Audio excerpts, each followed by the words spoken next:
So let's go through the basics of fractional and negative indices. And the first question I'm going to put to you is, what does x to the a over b actually mean? So we'll write it nice and big, x to the a over b. Well, the top number in the fraction is the power we raise x to, and the bottom number is the root we apply to x. And I'll give a few numerical examples of what I mean by that. So let's say we've got 27 to the power of 2/3. Now, in my opinion, it's always easier to deal with the bottom of the fractional power first. So to do the third root of 27, because remember the bottom is the root we apply to x.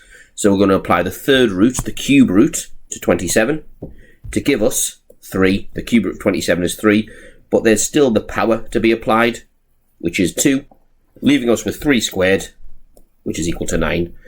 And we can verify this on the calculator.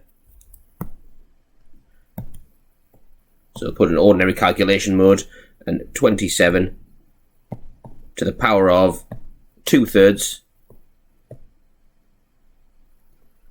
is indeed 9. The bottom's the root, then the top is the power. So from this we can deduce something like x to the power of 1/3 is, well, the bottom is the root, so we're going to find the cube root of x, then raise it to the power of 1, which just leaves it as itself. So actually x to the power of 1/3 is the cube root of x. By a similar argument, x to the power of 1/4 is the 4th root of x. Again, similar argument, x to the power of 1/2, say, is the 2nd root of x. But typically, for square roots, for second roots, we don't write the little 2. So that leads me on to my next question, which is, what does x to the power of minus a actually mean? Well, the negative in the power makes something the reciprocal. So x to the power of minus a means the reciprocal of x to the a. So we sort of think of it like spending that minus sign on flipping x to the a upside down. So numerical example. So let's take, for example, 2 to the power of minus 3. Well, we're going to spend that minus sign in the power. And the minus sign has to be inside the power. We're going to spend that minus sign on making the reciprocal of 2 cubed. So that minus sign flips 2 cubed upside down, equals 1/8. Different example. Let's do 64 to the power of minus 2/3, which is equal to, well, spend that minus sign on flipping upside down 64 to the 2/3.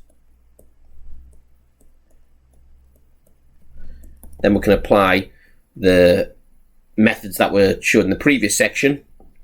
Equals 1 over, well, 64 to the power of 1/3, i.e. the cube root of 64 is 4, but then we still got to square it, equals 1 over 16. So remember, the bottom's the root we find, then we raise it to that power. So 16th is the answer. How about with fractions? E.g. 4/9 to the power of minus 3/2. Well, let's spend that minus on flipping the fraction. 9/4 to the power of 3/2. Then the bottom's the root, so we're going to find the second or square root of 9/4. So the square root of 9 is 3, and the square root of 4 is 2, but then that needs to be cubed. So that gives us 27 over 8, and we're done. So have a go at some of the example sheets. That has a lot more similar questions to this one.